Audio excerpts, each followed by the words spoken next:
시청자 여러분 안녕하십니까? 10월 10일 화요일 JCN 모닝뉴스입니다. 제577돌 한글날인 어제 한글날을 기념하고 외솔 최연배 선생의 한글 사랑 정신을 되새기기 위한 행사가 잇따랐습니다. 우선 제27회 외솔 글짓기 대회가 KBS 울산홀에서 울산 지역 초중고교생과 19세 미만 청소년을 대상으로 열려 대상 2명에게 울산 교육감상을 비롯해 전체 50명의 입상자를 선정해 시상했습니다. 또 동구청은 어제 오후 남북 옥류로 공영주차장에서 남북 도시재생 사업의 일환으로 한글날 기념 남북 마을축제를 성황리에 개최했습니다. 울주군의 신불산 억새숲과 소호리 참나무숲이 산림청이 선정한 대한민국 100대 명품숲에 선정됐습니다. 100대 명품숲은 산림 경영을 잘한 숲, 휴양을 즐기기 좋은 숲, 보전 가치가 높은 숲 등 3개 분야로 나눠 선정됐습니다. 소호리 참나무숲은 산림 경영을 잘한 숲으로 인정받아 올해 대한민국 명품숲 100개소에 포함됐으며 신불산 억새숲은 휴양을 즐기기 좋은 숲으로 100대 명품숲에 이름을 올렸습니다. 전국적으로 고급 과학기술 인재를 양성하기 위한 영재학교 설립 붐이 일고 있습니다. 특히 주요 과기원들이 과기원 부설로 영재학교를 운영 중이거나 추진 중에 있어 울산과기원에서도 부설 영재학교 설립을 서둘러야 한다는 목소리가 나오고 있습니다. 전우수 기자가 보도합니다. 학생들에게 다양한 분야에서 창의적인 사고를 가진 우수 영재 양성을 위해 설립된 영재학교. 이들의 영재학교 대부분은 초중등 교육법 대신 영재교육진흥법을 적용받기 때문에 고등학교 학력으로 인정할 뿐 법적으로 고등학교가 아닙니다. 전국에는 고등학교 학력이 인정되는 8개 영재학교가 운영 중입니다. 이들 영재학교는 대부분 교육부 소속이지만 한국과학기술원법에 따라 설립된 카이스트 부설인 부산의 한국영재학교만 과학기술정보통신부 소속입니다. 카이스트는 한국영재학교와는 별도로 오는 2027년 개교 목표로 충북 오성에 AI 바이오 영재학교를 신설 추진 중에 있습니다. 또 광주과학기술원도 부설로 AI 영재학교 설립을 추진 중입니다. 서울과 전국 대도시 대부분 영재학교가 있지만 광역시 중 유일하게 울산만 없습니다. 다행히 울산에서도 영재학교 설립 필요성에 대한 목소리가 나오고 있습니다.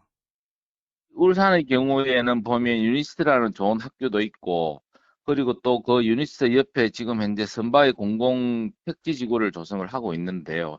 여러 가지 이제 우리 그 과학 인재의 타 지역 유출을 막고 그 지역에서 성장해서 선순환 구조 확립을 위해서 이런 영재학교가 유치하는 방안을 우리 유니스트하고 같이 협력을 해서 찾도록 하겠습니다.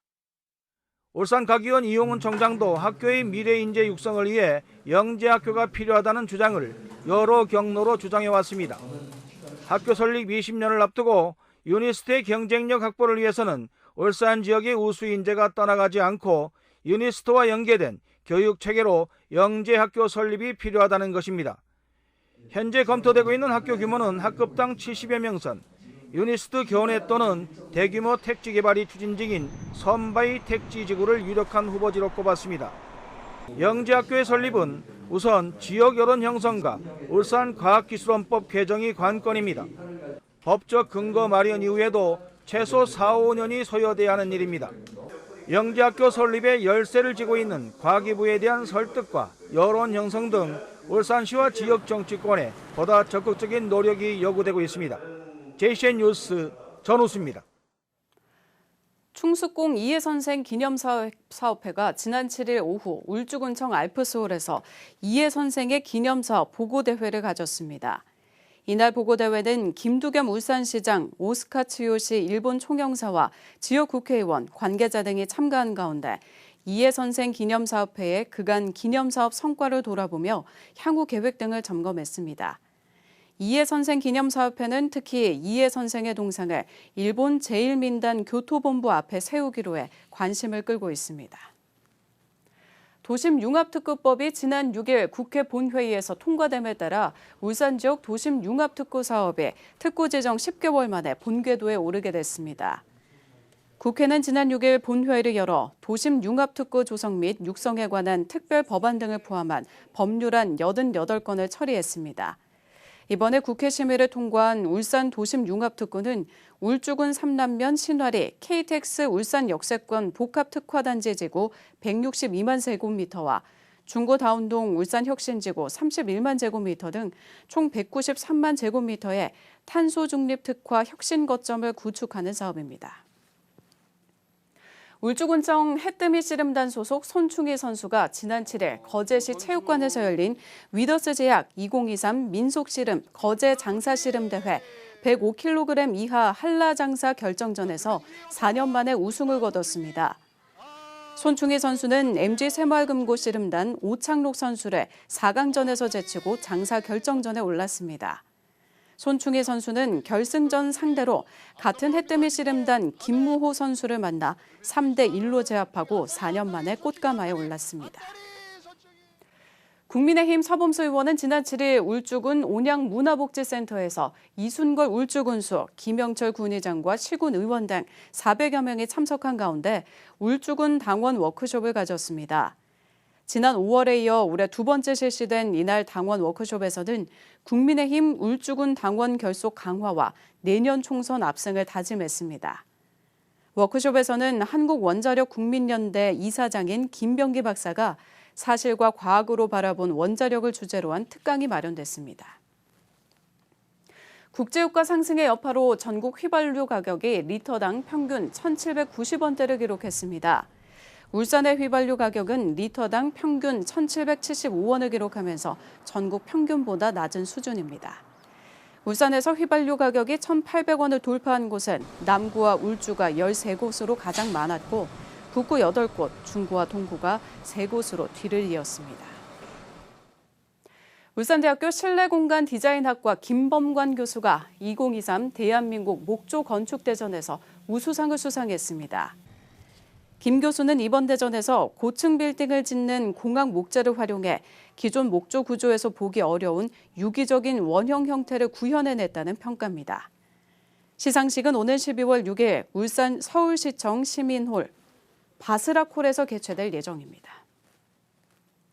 울산교육청은 올해 학교 현장의 소리로 제출된 의견 중 100여 건을 반영해 불필요하고 관행적인 업무를 개선했다고 밝혔습니다. 시교육청은 교직원 업무 경감을 위해 지난 6월 15일부터 9월 15일까지 온라인으로 학교 현장의 소리를 운영해 비효율적인 사업에 대한 의견 197건을 받았고 이 가운데 51.8%인 102건에 대해 부서 검토를 거쳐 각종 교육주간 결과 의무 보고 등 3건을 폐지 조치했습니다. 또 체험학습 신청과 보고 방법 간소화, 학교 여건이나 구성원 협의에 따른 학부모 상담 주간 자율 운영, 학년별로 적용할 수 있는 마약 예방 교육자료 제작 등 99건을 개선했습니다. 울산시 농업기술센터는 2023년 하반기 귀농 귀촌 교육 프로그램을 운영한다고 밝혔습니다. 이번 교육 프로그램은 오는 13일에는 마늘, 양파, 17일에는 병충해 방제 등의 기초 농사법을 시작으로 오는 11월까지 5일간은 과수반 과정 등이 진행됩니다. 모집 인원은 마늘, 양파 100명과 병충해 방제 100명, 과수반 50명 등 총 250명을 선착순으로 모집합니다. 신청 접수는 농업기술센터를 직접 방문하거나 누리집에서 온라인 신청 또는 전자우편으로 신청서를 제출하면 됩니다. 동료 의원을 폭행한 혐의로 기소된 울산 북구의 한 기초의원에게 벌금형이 선고됐습니다. 울산지법은 최근 폭행 혐의로 약식 기소된 북구 기초의회 A 의원에게 벌금 100만 원의 약식 명령을 내렸습니다. 약식 명령은 정식 재판 대신 서면 심리만으로 벌금이나 과태료 등의 벌을 내리는 절차입니다. 검찰은 강제추행에 대해서는 증거 불충분으로 무혐의 처분했으나 지난해 의원 합동연수에서 동력 의원의 팔을 잡아 상처를 낸 폭행 혐의를 인정해 100만 원의 약식 명령을 법원에 청구했습니다. 공수표 수천만 원을 발행한 유통업자에게 집행유예가 선고됐습니다. 울산지법 형사 8단독 황지연 판사는 부정수표 단속법 위반 혐의로 기소된 유통업자 A씨에게 징역 6개월에 집행유예 2년을 선고했습니다. 유통업체를 운영하던 A씨는 2022년 5월 예금이 부족한데도 액면 금액 300만 원의 당좌수표 한 장을 발행하는 등 총 6천만 원 상당의 당좌 수표 20매를 부정 발행한 혐의로 기소됐습니다. JCN 모닝뉴스를 마칩니다. 함께해 주신 여러분 고맙습니다.